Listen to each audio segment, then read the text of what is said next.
এই ভিডিও সেই সমস্ত ছেলেদের জন্য যারা ঘন্টার পর ঘন্টা জিমে গিয়ে বডি ফডি বানায় না। হ্যাঁ, এই ডাম্পাল তুলছে, এই তুলছে, সেই তুলছে।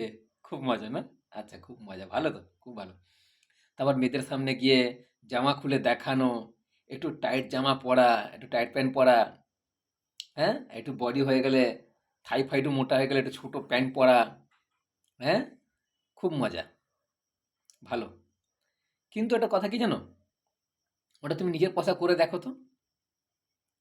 নিজের পয়সায়, ঘরের থেকে, নিজের পয়সায় খেয়ে করে দেখো।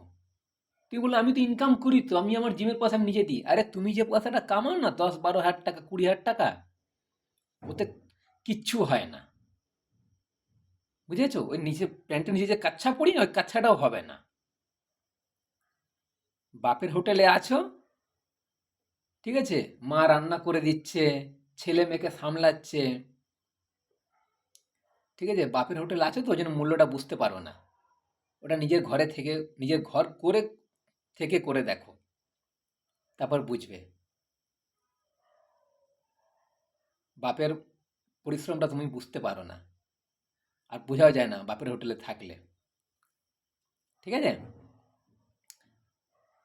তারপর মেয়েদের সামনে এসে বডি দেখানো, ঠিক আছে, আর বাপের হোটেলে খেয়ে বাইক নিয়ে, বাইক কিনে ঘুরে বেড়ানো, খুব মজা। বাপ জানে ওই বাইকটা কিভাবে এসছে, বাপ জানে যে আমি ওই সংসারটা কিভাবে চালাচ্ছি, আর মা জানে। খালি বলে না এই কারণে, ছেলে দুঃখ পাবে, এই জন্য বলে না। ছেলের দিকে তাকিয়ে মা বাবা চুপ করে থাকে। আর তুমি বডি করে, দু পয়সা কামিয়ে, কেউ কেউ তো কামায়ও না, ফ্রিতেই বাপের পয়সাতে উড়ে বেড়ায়, ঠিক আছে, কামিয়ে, দু পয়সা কামিয়ে মেয়ে নিয়ে প্যাঁচড়া করতে থাকো, ঘুরে বেড়াতে থাকো। জানো তো বাপের হোটেল আছে, আবার টেনশন কিসের, তাই না? যেদিনকে নিজের পয়সা করবে, সেদিনকে তুমি বাপের মূল্য বুঝতে পারবে। বাপের হোটেল ছেড়ে দিয়ে, যে হ্যাঁ সত্যি বাবা মা আমার জন্য কত কি করেছে, কত কিছু ঝেলেছে, বুঝলে?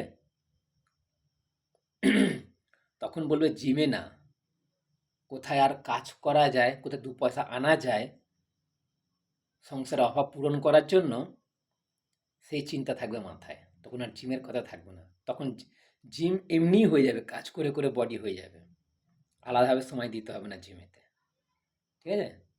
ওকে।